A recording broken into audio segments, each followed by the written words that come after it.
Islam memberi pahala kepada ahli bidang kedokteran, sebagaimana memberikan pahala kepada ahli bidang fikih. Islam memberi pahala kepada ahli bidang teknik, sebagaimana memberi pahala kepada ahli bidang hadis. Islam menghargai ahli bidang kimia dan fisika, sebagaimana menghargai ahli bidang tafsir. Bahwa Islam itu tidak mengenal dikotomi ilmu pengetahuan. Tidak ada ilmu agama, tidak ada non agama. Semuanya sama. Islam akan menghargai baik penuntut ilmu agama maupun penuntut yang umum atau orang istilahkan non agama. Yang penting niat kita adalah menuntut ilmu baik, yaitu ingin mendapatkan ridha dari Allah Subhanahu wa Ta'ala.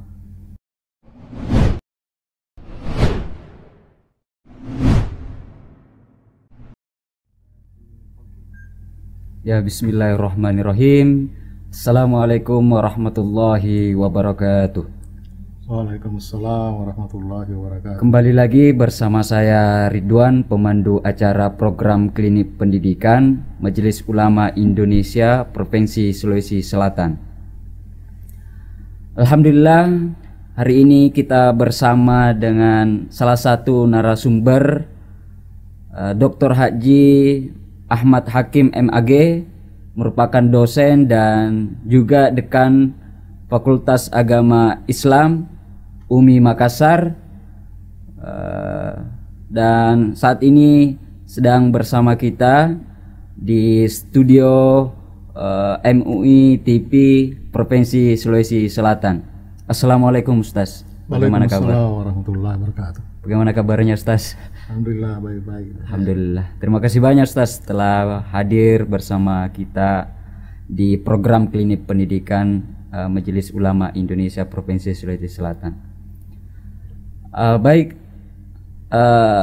Kali ini kita akan membahas salah satu tema yang sangat menarik, tentang Islam dan dualisme pendidikan. Nah, ini sangat menarik kalau kita ketika melihat dan membaca ada kata-kata dualisme pendidikan gitu. Ini mungkin bisa nanti kita simak bersama bagaimana penjelasan dari beliau tentang Islam dan dualisme pendidikan itu. Karena dualisme pendidikan itu kira-kira seperti apa dan bagaimana Islam kaitannya dengan pendidikan. Mungkin bisa dijelaskan Ustaz. Ya, terima kasih Pak Ridwan. Assalamualaikum warahmatullahi wabarakatuh. Waalaikumsalam warahmatullahi wabarakatuh. Alhamdulillahirabbil alamin. Wa nusalli wa nusallimu ala habibina wa syafi'ina sayyidina Muhammad bin Abdillah wa ala alihi at-thayyibin at-tahirin wa sahbihi hudatil muhtarin wa ba'd.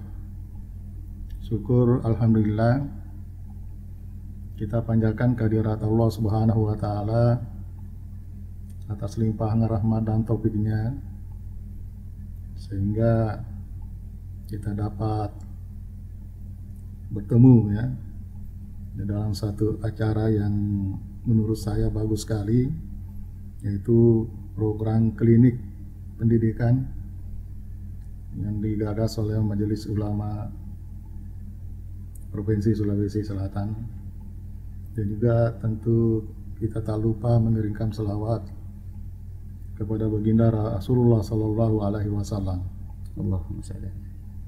Bapak Ibu para pemirsa yang kami hormati,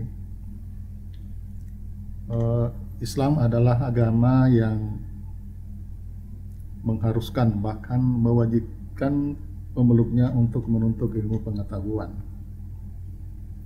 Islam adalah salah satunya agama yang sangat menghargai ulama, menghargai intelektual dan cendekiawan. Selain itu juga Islam adalah agama yang menempatkan posisi ulama, posisi intelektual dan cendekiawan sebagai orang yang paling takut kepada Allah Subhanahu wa taala. Sebagaimana dalam Al-Qur'an surah Al-Fatir, innama yakhsyallaha min ibadihil ulama. Artinya, sesungguhnya yang takut kepada Allah di antara hamba-hambanya hanyalah ulama. Islam juga adalah agama yang sangat tidak menghendaki penganutnya menjadi orang-orang yang bodoh. Dalam Quran surah Al-An'am, "Fala takunanna minal jahilin." Janganlah sekali-sekali kamu termasuk orang-orang yang jahil, orang-orang yang bodoh.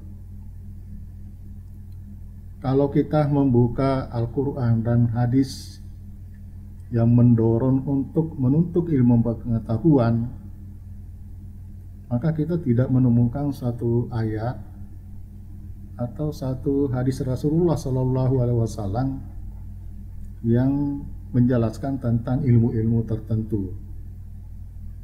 Karena itu Bapak Ibu para pemirsa yang kami hormati, ada satu hadis Rasulullah Shallallahu Alaihi Wasallam yang menurut saya menarik untuk kita kaji, kita bahas yang berkaitan dengan ini, yaitu an Abi Hurairah radhiyallahu anhu qala Rasulullah sallallahu alaihi wasallam,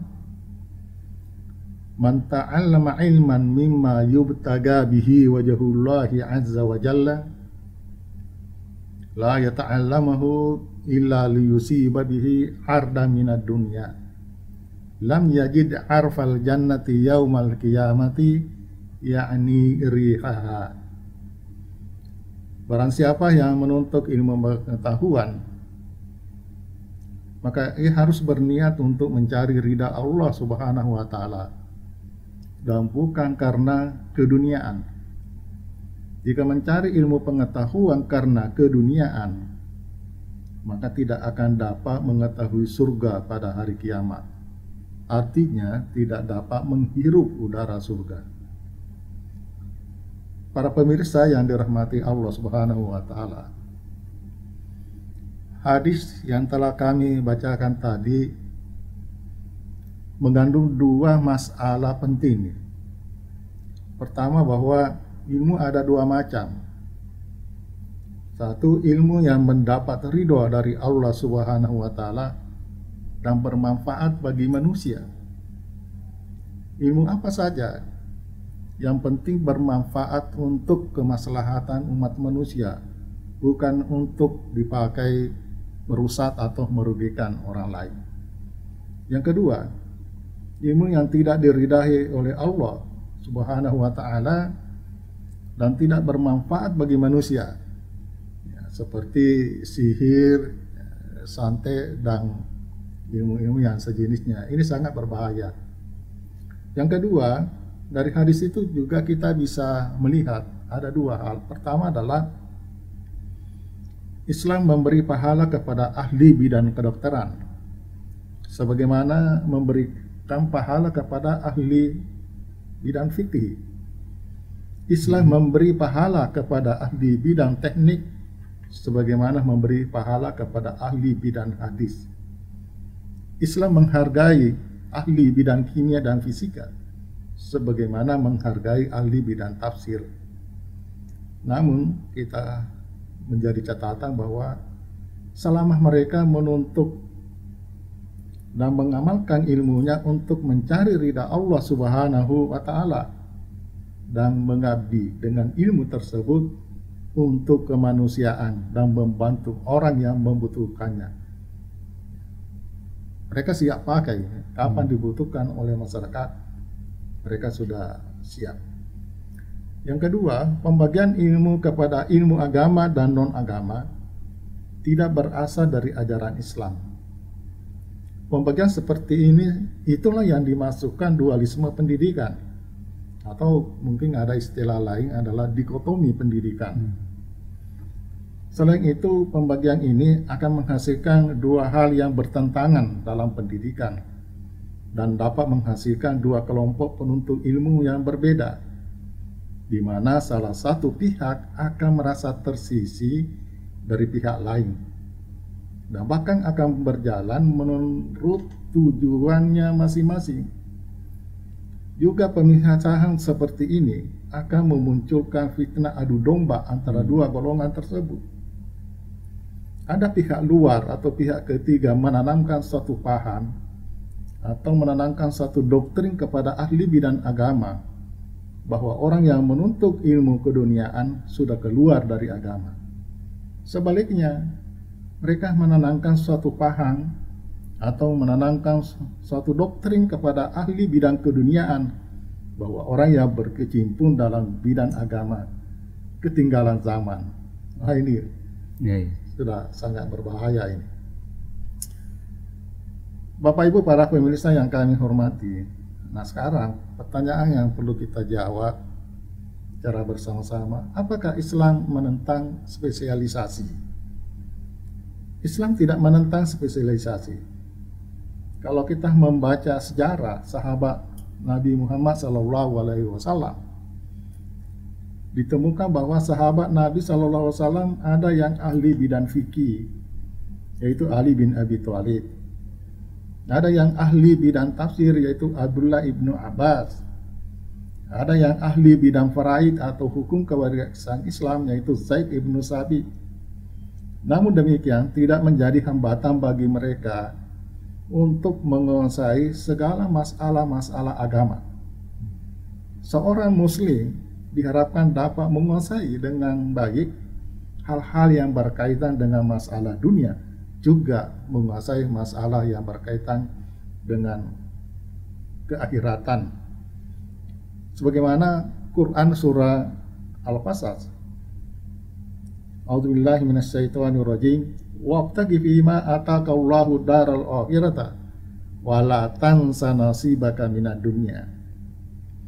Artinya, carilah pada apa yang telah dianugerahkan Allah kepadamu, kebahagiaan negeri akhirat, dan jangan lupa bagianmu dari kenikmatan duniawi. Karena itu, Islam tidak pernah ketinggalan dalam bidang ilmu pengetahuan. Cendekiawan dan intelektual muslim sejak dahulu kala sudah banyak. Di antaranya ada yang ahli kedokteran, yaitu Ar-Razi dan Ibnu Sina. Ada yang filosof seperti Ibnu Rus. Ada yang ahli ilmu falak, yaitu Al-Bayruni, dan masih banyak intelektual muslim yang lain. Saya kira demikian kami sempat sampaikan. Kami kembalikan ke Pak Wandu. Silakan Pak. Terima kasih banyak Ustaz atas penyampaian dari tema kita pada kali ini, Islam dan dualisme pendidikan. Nah, mungkin sedikit Ustaz sesuai dengan tema besar kita, yaitu klinik pendidikan karakter.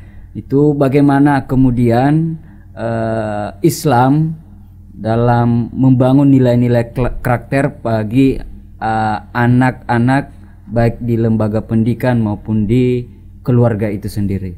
Itu seperti apa, Ustaz? Iya. Sebagai orang tua yang perlu kita tanamkan kepada anak-anak kita bahwa Islam itu tidak mengenal dikotomi ilmu pengetahuan. Tidak ada ilmu agama, tidak ada non-agama. Semuanya sama. Islam akan menghargai baik penuntut ilmu agama maupun penuntut yang umum atau orang istilahkan non-agama. Yang penting niat kita adalah menuntut ilmu baik, yaitu ingin mendapatkan ridha dari Allah Subhanahu wa Ta'ala. Jadi niat dulu yang perlu diperbaiki. Namun yang perlu juga kita sampaikan kepada anak-anak bahwa kalau kita menuntut ilmu pengetahuan itu, tujuan utamanya adalah mendapat ridha Allah. Itu tujuan utama atau tujuan akhir. Dalam Al-Quran, wa ma khalaqtul jinna wal insa liya'budun, Inna sholati wa nusuki wa mahyaya wa mamati lillahi rabbil alamin. Kalau toh memang anak kita itu menuntut ilmu karena ingin mendapat gelar sarjana misalnya, ingin jabatan, ingin dapat uang dan sebagainya, tidak ada masalah. Yang penting itu dijadikan sebagai tujuan antara, bukan tujuan akhir. Tidak apa-apa kita menuntut ilmu karena saya mau sarjana hukum, karena saya mau sarjana agama, saya mau magister, saya mau doktor, tidak apa-apa. Tapi itu jadikanlah tujuan antara. Tujuan akhir kita menuntut ilmu pengetahuan adalah mendapat ridho dari Allah Subhanahu wa Ta'ala. Ya, berdasarkan ayat yang saya bacakan tadi, inna sholati wa nusuki wa mahyaya wa mamati lillahi rabbil alamin. Saya kira demikian. Oke, terima kasih banyak. Mungkin untuk sementara waktu mungkin bisa disimpulkan Ustaz pembahasan kita pada kali ini, karena juga mengingat waktu kita sangat terbatas sekali. Semoga program ini tetap sangat bermanfaat dan sangat penting untuk kita semua. Silakan Ustaz untuk kesimpulan. Terima kasih. Kesimpulannya bahwa Islam tidak mengenal dualisme pendidikan, tidak mengenal dikotomi ilmu pengetahuan, sama saja di sisi Allah. Yang penting niat kita adalah menuntut ilmu, ya, karena Allah Subhanahu wa Ta'ala. Itu yang penting. Dan juga saya kira ya, kita siap mengimplementasikan ilmu itu di tengah masyarakat. Jangan digunakan untuk merusak orang, jangan digunakan untuk membohongi orang, mengkhianati orang dan sebagainya. Ya, sepanjang niat kita bagus, ya, siap mengabdi di masyarakat karena ilmu yang kita miliki, ya, itulah ya harapan Islam. Ilmu apa saja, ya, beda kalau memang ilmu itu memang seperti santet, ya, ya itu sudah jelas, ya, merusak orang, ya. Tidak digunakan untuk kemaslahatan umat. Jadi tidak ada. Islam menghargai ahli di bidang apa saja. Yang penting siap kita mengamalkan, ya, ilmu yang kita miliki di tengah-tengah masyarakat dengan niat yang baik. Saya kira demikian Pak. Ya, terima kasih banyak Ustaz atas materi yang disampaikan. Jadi kita bisa melihat mendengarkan semua apa yang disampaikan oleh Ustaz, bahwa ilmu yang baik itu adalah ilmu yang bermanfaat untuk banyak orang. Saya kira seperti itu.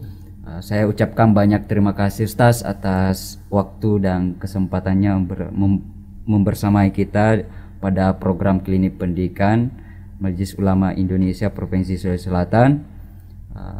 Mungkin untuk sementara waktu kita akhiri dengan bersama-sama mengucapkan Alhamdulillahirabbil alamin. Alhamdulillahirabbil alamin. Terima kasih wa syukran Pak. Siap Ustaz, terima kasih banyak Ustaz atas kehadirannya. Assalamualaikum warahmatullahi wabarakatuh. Waalaikumsalam warahmatullahi wabarakatuh.